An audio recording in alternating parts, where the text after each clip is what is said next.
Everyone, আসসালামু আলাইকুম। আশা করি আপনারা ভালো আছেন। আলহামদুলিল্লাহ, আমিও ভালো আছি। তবে শারীরিকভাবে, মানসিকভাবে নয়। আমি আজকে আপনাদেরকে আমার জীবনের অজানা বাস্তবতা নিয়ে একটি গল্প শোনাবো।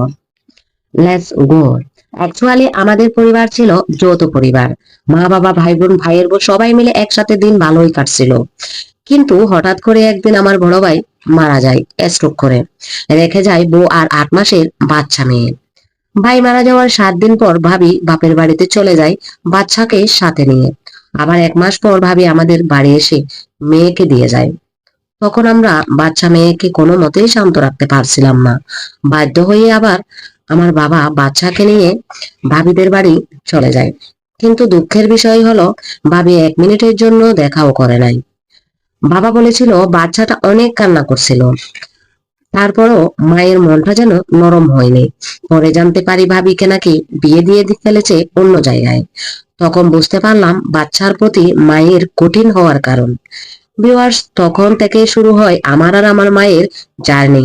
বাচ্চাকে নিয়ে অনেক কঠিন দিন পার করতে হয়েছিল। আমি তখন ক্লাস 5-এ পড়ি মেবি। আবার আমার বড় ভাই বেঁচে থাকতে আমাকে সব সময় বলতো, শামিমা তুই আমার মেয়েকে মানুষ করবি। আমার ভাইয়ের কথাটাই যেন বাস্তবতায় রূপ নিয়েছে। ঠিক মেয়ের দায়িত্ব আমাকে নিতে হয়েছে, কারণ পরিবারের সবার ছোট ছিলাম আমি।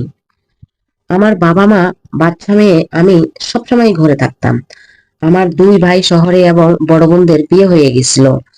তারপর বাচ্চা মেয়ের দায়িত্ব নিয়ে আমি লেখাপড়ার পাশাপাশি তাকে দেখাশোনা, তার পড়ানো, তাকে এভরিথিং শুরু করে দিলাম। প্রথমেই আমি বাচ্চার নাম পরিবর্তন করে দিই।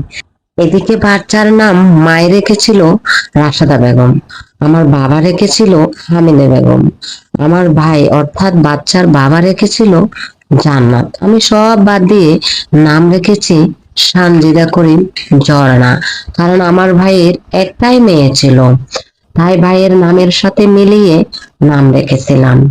দেন সানজিদা করিমকে নিয়ে শুরু হয় আমার জীবন। আল্লাহর রহমতে দিন ভালোই যাচ্ছিল। এর মাঝে হঠাৎ করে একদিন আমার বাবাও স্ট্রোক করে মারা যায়। বাবাকে হারিয়ে অনেকদিন শোকার্ত ছিলাম। পরে আবার স্বাভাবিক জীবন শুরু করি। একদিকে সানজিদা করিমের প্রাইমারি স্কুল শুরু হয়েছে, পরে এদিকে ভাইদের সাথে আবার ডিসিশন নিয়ে মেয়েকে ইসলামিক ভাবে গড়ে তোলার জন্য মাদ্রাসার হোস্টেলে দেই, মেজো ভাইয়ের হেফাজতে। পরে মেজো ভাই যখন মাদ্রাসা থেকে ভর্তি হয়ে যায়, তখন সেজো ভাইয়ের হেফাজতে 5 বছর হোস্টেল থেকে পড়াশোনা করায়। যখন এসএসসি পাশ করে ফেলে, তখন